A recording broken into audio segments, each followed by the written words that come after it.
Mari kita belajar dari dialognya Umar bin Khattab. Dialog ini merupakan sebuah riwayat yang sahih, yang secara keimanan dan keyakinan kita tidak perlu kita ragukan karena luar biasanya dialog ini.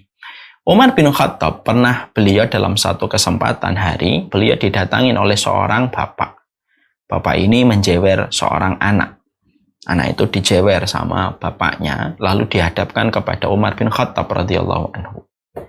Ketika dihadapkan kepada Umar bin Khattab radhiyallahu anhu, maka bapak ini berkomentar, lalu memberikan testimoni. Laqad aqqa walidayhi. Wahai Umar, wahai khalifah kami, pemimpin kami, anak ini yang aku bawa ini, dia telah durhaka kepada bapaknya. Dia durhaka kepada orang tuanya. Tentunya Umar bin Khattab sebagai seorang sahabat yang salih, sahabat yang utama, tentunya ketika mendengar kata uququl walidain yang dilakukan anak kepada orang tua, maka bergemuruh hatinya karena beliau tahu dalam sunnah itu sangat takzim. Sunnah itu mengkondisikan kita supaya takzim kepada orang tua. Dimarahi anak itu dengan perkataan-perkataan tegas supaya anak itu mengerti kewajiban kepada orang tua. Anak ini mendengarkan seluruh petuah yang disampaikan oleh Umar bin Khattab, yang disampaikan dengan begitu tegasnya, dengan karakter tegasnya seorang Umar bin Khattab. Ketika Umar bin Khattab sudah menjabarkan semua petuah-petuah yang disampaikan oleh Umar kepada anak itu, maka anak itu meminta waktu untuk bertanya. Halil walid haqqun ala walidihi, ya Umar Amirul Mukminin. Wahai Umar, boleh saya bertanya, apakah anak punya hak atas orang tuanya? Halil walad haqqun ala walidihi. Apakah anak itu punya hak nggak atas orang tuanya? Maka Umar bin Khattab mengatakan, "Na'am, bala. Al-waladu lahu haqqun ala walidihi."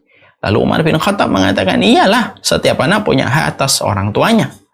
Lalu disitulah Umar bin Khattab radhiyallahu anhu ditanya kembali, "Ma huwa haqqul walad ala walidihi?" Kalau begitu wahai Umar, tolonglah sebutkan apa haknya anak kepada orang tuanya. Lalu Umar menyebutkan apa yang menjadi kewajiban orang tua yang banyak, tapi disederhanakan oleh Umar dalam 3 perkara penting. Maka yang pertama adalah ayusammihi isman hasanan. Yang pertama, dia harus memberikan nama yang baik. Di dalam nama itu ada sebuah doa yang menjadi sebuah harapan optimisme orang tua kepada anak ketika memberikan nama yang baik. Nama bukan sekedar nama, tapi nama adalah doa.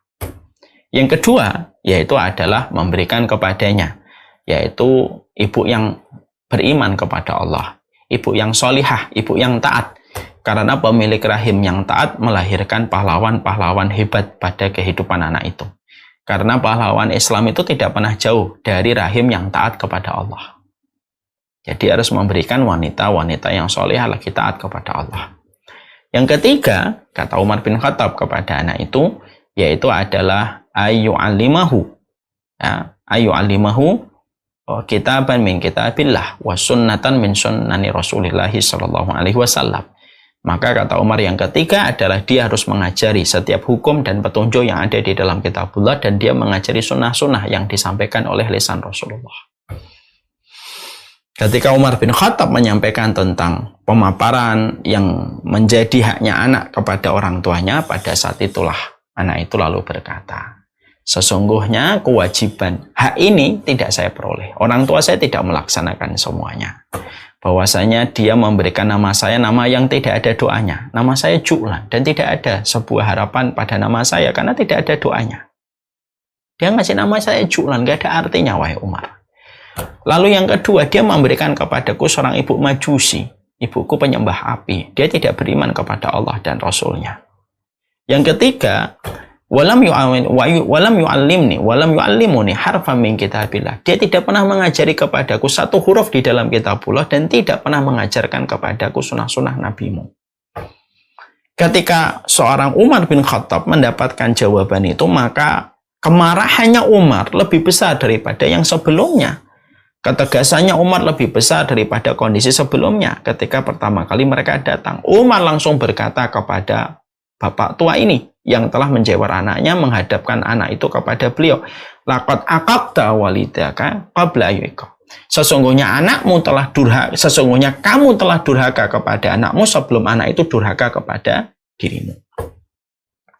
Nah, inilah yang menjadikan akhirnya kita belajar untuk membreakdown dari riwayat ini. Dari riwayat inilah kita akhirnya paham betapa sesuatu yang sangat kita khawatirkan adalah kadang-kadang menjadi orang tua tanpa kita sadari membuat kita over pede bahwasanya kita telah memiliki banyak keutamaan. Di balik setiap rezeki yang kita berikan, di balik setiap susu yang telah kita berikan, di balik setiap begadang yang telah kita lalui ketika kita menemani anak kita, terkadang menjadikan kita merasa over pede bahwasanya apapun telah kita berikan kepada anak kita. Padahal kita paham ya, mencarikan rezeki, menyusui anak itu merupakan salah satu di antara puluhan kewajiban yang harus kita berikan kepada anak kita. Itu bukan satu-satunya kewajiban, tapi itu salah satu di antara banyak kewajiban. Dan akhirnya ketika kita tidak mengerti tentang dialog ini atau tidak mengerti tentang pembahasan yang disampaikan oleh Umar, saya khawatir akhirnya menciptakan orang tua yang tidak pernah tahu bagaimana kewajiban yang harus diberikan dan komitmen apa yang harus dipenuhi. Karena ini merupakan masalah yang sering skip pada kehidupan banyak orang tua. Makanya disinilah kita akhirnya mengambil pelajaran-pelajaran yang begitu banyak pada riwayat yang disampaikan di dalam kisah dialognya Umar bin Khattab radhiyallahu anhu. Maka inilah yang menjadikan kita harus memahami betapa besarnya kewajiban kita kepada anak ketika kita merenungkan apa yang menjadi dialog ini.